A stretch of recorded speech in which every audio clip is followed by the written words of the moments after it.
Hi, everybody. Welcome to Christian Homestead. My name is Jared. We just got done watching the Saturday afternoon session of General Conference, and I want to share my notes with you. I hope that you're having a good time and that you're being spiritually fed. I hope that you're actually watching General Conference. Don't go to YouTube channels like mine or anywhere else for what happened in conference. You should watch General Conference yourself, and this should just be supplementary. Uh, so it's been it's been a good conference, and I feel like for these last two sessions, the first the first messages, the first talks have been pretty powerful and just on the nose. So before I get into my notes, and I'd appreciate it if you shared your notes in the comments below, I want to bring up a couple things. Number one is you may recognize her name. This is Cabria White. She has been watching my channel for I don't know how long. She's always been a prolific commenter, and whenever I do live streams, it's like she's always there. And we've connected a little bit, and she has started a new YouTube channel. She's also done a little bit, I think, on Instagram, but it seems like she's wanting to do a YouTube channel. Um, and like I've said for the last, I can't remember if it was just the last live stream, but I have felt recently, especially after my trip to Utah, that there's a need for more female creators. And I'm going to do kind of a third wave of encouraging women content creators to start channels. Well, it doesn't even just have to be YouTube, it can be Instagram and TikTok. I'm probably not going to do like a whole thing of interviews like I did before, but I would like to promote your accounts once you start them. And then if your channel really starts to take off, then we may do an interview in the future. So I would encourage you to do this. We need to defend the church. We need to stick up for things like the family proclamation. That's how this session started, was talking about the family proclamation. And I know that your voices are needed. Men too, but especially women. I can talk more about that later. So for now, support Cabria. I'm going to put a link for her channel in the description box below. Watch her first video. She is going to do a good job. I know that because she's always left such good comments. Now, in the last live stream, somebody brought up that you have a 100-year storm taking place in Tooele. In the Salt Lake Valley, if you go to the west, to the next valley over, that's where you have Tooele. That's also the location of the 200th temple of the church, the Deseret Peak, Utah temple. I have a video of that coming out within this next week or two on Explore Church sites. I just want to point this out, that this is happening during conference weekend. It seems like it's starting today. I don't know that it's necessarily over yet. Like, the main portion of the rain has stopped, but I think there's still going to be more rain from what I've seen. But there's flooding taking place, I guess, not just in Tooele County, but also in Salt Lake City itself. This is abc4.com. I don't have anything to point out here specifically, just that you've had this crazy rain going on. Salt Lake Tribune says the Salt Lake City Farmers Market in Pioneer Park was canceled Saturday due to storms. And then on Fox 13, rain helps slow spread of 89-acre Dry Creek fire near University of Utah, which that's kind of interesting because there have been a number of talks this general conference so far that have talked about the chaos in the world right now. And this last talk by Elder Cook, he talked about the fact that this is the best of times and the worst of times. And, we've just had this change in leadership from President Nelson, and pretty soon President Oaks will be sustained as president of the church. And maybe this goes along with that symbolically. Maybe he's going to help slow the spread of this fire in some kind of way, whether it's just within the church or possibly both within the church and outside the church. I just want to point it out and consider the possibilities. You can go to my X account. I should have pulled it up, but I've reposted a bunch of posts where meteorologists and others have said that This is unusual, what's going on right now with the rain and the flooding. Um, I want to say one of them said that these locations have received like a quarter of the annual rainfall, all just within a very short amount of time. You'll have to double check me on that. Just go follow me on X. But now let's shift gears and let's talk about these talks. I didn't take notes on all of them, at least not for this channel. Um, I'm just honing in, like in this video, on things that would be mostly applicable to the stuff that we talk about on this channel. So this session started out with a talk by Elder Ronald A. Rasband, and he pointed out that this is the 30-year anniversary of the Family Proclamation. And he talked about how, I guess back in, if I got the date right, back in 2016, when he became an apostle, he was told, in regards to the Family Proclamation, that this proclamation is yours now. He reiterated the fact that this document is of divine origin. It's from God. It wasn't invented by church leadership at the time. It's not just tradition. It's not, however you want to think about it and however people do think about it. It's not a man-made thing. We all know that the Family Proclamation has been under attack, unfortunately, by people within the church that think that it's outdated or that it's just, I talk so many times about how it seems like there's too many people in the church that don't view church leadership as who they truly are, especially when it comes to prophets and apostles. They really are prophets, seers, and revelators. All 15 of them. It's not just a council of old men. They receive direction from heaven. So he points this out. Of course, there's people that are still going to think that it's going to change, or that what they need to do is go to, church headquarters with picket signs, like what happened pretty early on in my channel. No, this was before my channel. This was back in 2020. There were a bunch of BYU students that thought it would be a good idea to go to the church office building and protest, in support of gay marriage and things like that. And then shortly after that, there was the earthquake that caused the trumpet of the angel Moroni of the Salt Lake Temple to fall. And what ensued was the closure of all temples. Missionaries came home, and it was a chaotic year. So that's one of the things that preceded all that. It's the wrong attitude. It's just, that's not how this church works. And I think that we need to work more on our testimonies of the prophet, the apostles, and the fact that Christ chose them and reveals his will through them, including this. Whenever, anything that they say, especially when it's in general conference or at devotionals, it's the word of Christ. But especially when it comes out in this like very official format as like a formal proclamation, that's something that the Lord really wants to highlight. Oh yeah, Elder Rasband pointed out the scripture from Doctrine and Covenants. I think it's in section 1. I can't remember which verse, but the Lord said, "Whether by my own voice or by the voice of my servants, it is the same." This is something that we need to understand. Whether you're somebody that's against the Family Proclamation, or whether you're on the other side of the political spectrum and you have other complaints and gripes with the direction of the church. He points out that some have suggested changing or completely removing, pulling back the Family Proclamation. And Elder Rasband said, no, this is doctrine. We are not God. He didn't say this, but this is my commentary.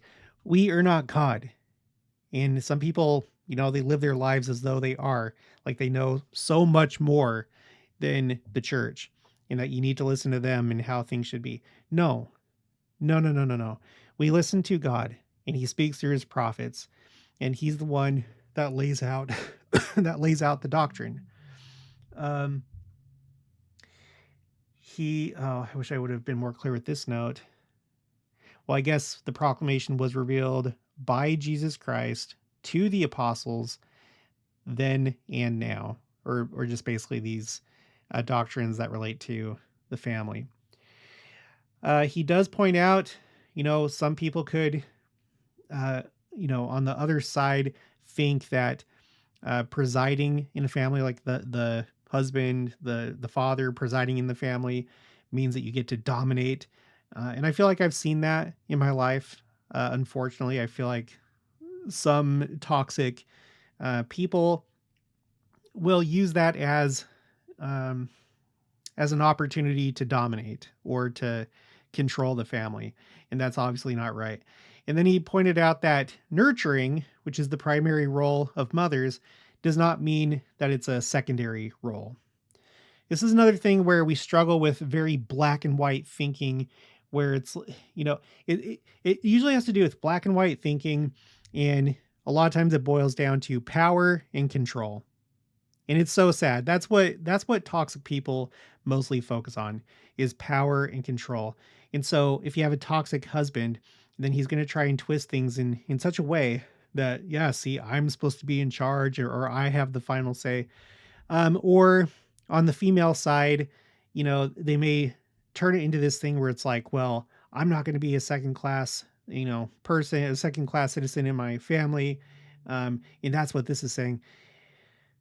No, no, it doesn't. We are equal partners in this marriage. You and your spouse, equal partners, just different roles. And anyway, I'm just glad this was a very good talk. I'm probably gonna have to dig into it more, but I'm so glad that he gave this talk, because I think some people think that it is slowly going to go away, or it's going to be less talked about. Um, no, this is doctrine. It's not going to change. If you're holding out hope that something about this is going to change, that there's going to be ceilings of another type in the temple, that's not the case. Then we had Elder Jeremy R. Yagi. I started to take the notes about altars just because we've been talking about altars recently, specifically the altars at Adamondiam, and I thought he was going to say more about it. But he points out that altars symbolize the sacrifice of Jesus Christ. He brought up Adam and Eve. I just want to point out really quick, the altars of Adam and Eve are at Adamondiam, and they're not there now, but we know the locations. In the case of Tower Hill, you see this cement block right here in the grass. That's the location of the altar of prayer.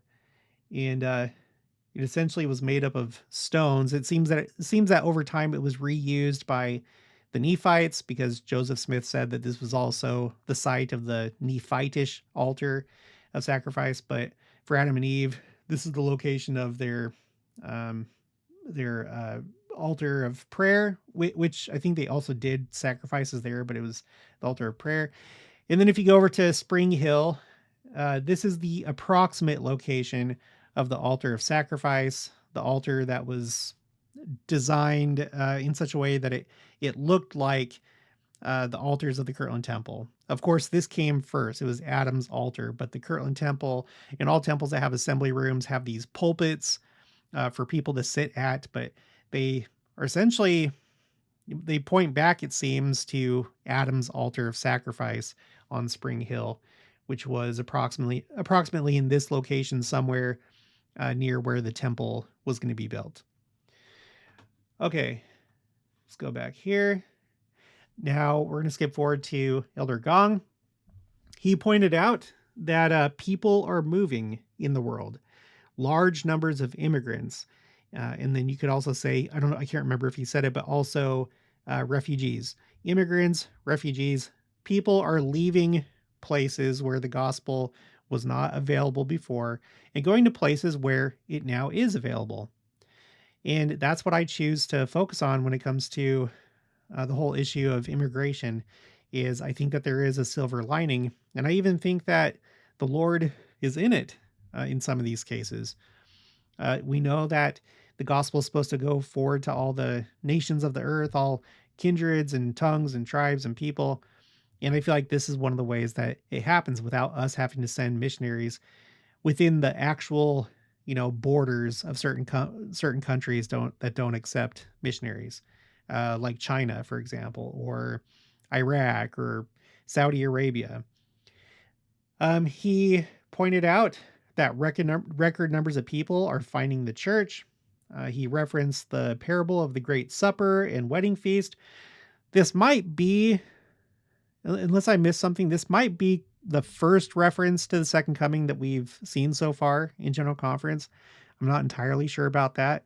Um, but he pointed out that, you know, in these parables, you had the initial guests that were invited, and many of them didn't come, and so the king was angry and sent servants out to just go start inviting people from off the streets that weren't necessarily going to come the first time. And how, as we think about, and of course the Lord invites all people, there's not like a desirable class first, but you get the idea. You have those that would be most likely to accept it, or they come from countries where the gospel is more available. You have the whole concept of, the gospel going first to the Gentiles and then the Jew, or originally it was to the Jews and then the Gentiles, and now in the last days to the Gentiles first and then the Jews. But essentially, after having just spoken about immigrants and refugees, he he talks about the parable of the Great Supper and the wedding feast, and how people today are coming to the wedding feast from all cultures. So it's like we're at that part of the parable. People are coming from all over. And then he stressed that no one should sit alone at church. We need to be welcoming to all these new converts. And then the last talk was by Elder Cook, and he essentially talked about this as well. He talked about, well, he started off with the quote, it was the best of times, it was the worst of times. And honestly, you guys, at least in my life, I don't think there's ever been a time that this quote is more fitting, or that I can't think of a time where this quote would be more applicable than the time in which we live right now. It was the best of times, it was the worst of times. And because of that, and for many other reasons, I feel like that's why we're close to the second coming. He pointed out that the whole earth is in commotion. This is something that's mentioned in the scriptures in these words, in commotion. Um, for peacemaking, it's the worst of times because there's so much contention, and that's why we need to be peacemakers and try and reduce the amount of contention. And then it's the best of times because the Lord is hastening his work in its time. He points out that throughout church history, there have been several times where we've had large surges of recent converts.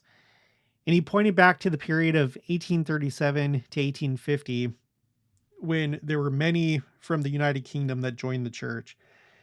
And actually, there was a time when there were more members of the church in the United Kingdom than there was in the U.S.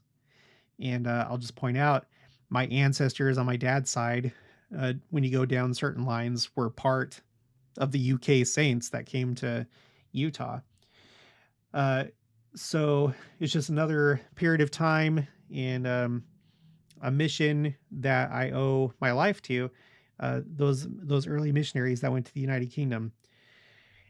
He read a quote from Brigham Young, and of course I didn't have time to take it down, but Brigham Young was talking to the converts from the UK. I think once they had reached Utah, and there was a part in it that where he said, all this is in preparation for the coming of Messiah, meaning the second coming. And then after that, Elder Cook went on to talk about the new converts of today, like immediately after that. And, even though he didn't repeat this in preparation for the coming of Messiah, I think that's why he included that part in his talk. He didn't need to include that. It's like, think about it, you guys. There's these patterns. You have different times when you have surges, and right now we're in a surge. And think about what Brigham Young said about preparing for the coming of the Messiah. Well, right now, he says faith in Jesus Christ is increasing. They're seeing increased levels of converts and convert preparation and so forth. He said, okay, so I think this is in reference to the 36 months in which there were 900,000 convert baptisms. That's quite a bit. That's almost a million. I think that group makes up 5% of total church membership. So that is a lot. And I wish I could dig into those numbers more right now, but I'll probably have to do some follow-up videos and look at the footnotes for this talk.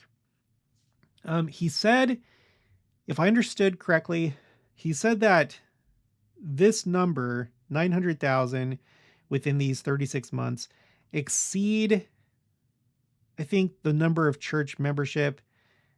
It exceeds the number of church membership in 1940 when Jeffrey R. Holland and Quentin L. Cook himself were born. We can look at that really quick. LDS membership growth, Wikipedia. I'm grateful to whoever has contributed to this article. Okay, this is just world. I'm looking for growth. Where's that article? Oh, Dedoy is the first one. Okay, here, this is what we're looking for. So membership right here in this second column. Let's go down to 1940. Yeah, look at that. 1940, church membership was only at 862,000. And it was still below 900,000 in 1941. And let's see, Jeffrey R. Holland. I just want to make sure I heard this correctly. Go to Wikipedia. He was born, 1940. And while we're at it, Quentin L. Cook, Wikipedia. Yeah, he was also born 1940. Yeah, I heard correctly. I heard correctly. That is crazy. In 1940, at that point, the church was 110 years old. It had already reached the centennial mark.